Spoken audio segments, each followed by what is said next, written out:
Welcome to McPlum, simple solutions served daily. You start by getting the essentials done fast.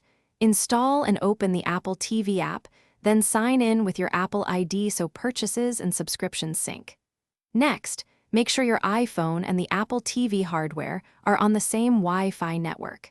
AirPlay requires local connectivity.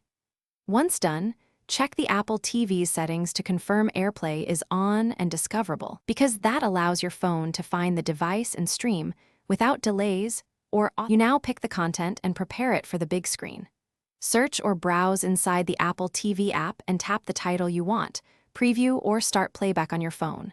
When the player appears, tap the AirPlay icon and wait a moment while your phone scans for devices. Then select the Apple TV device name.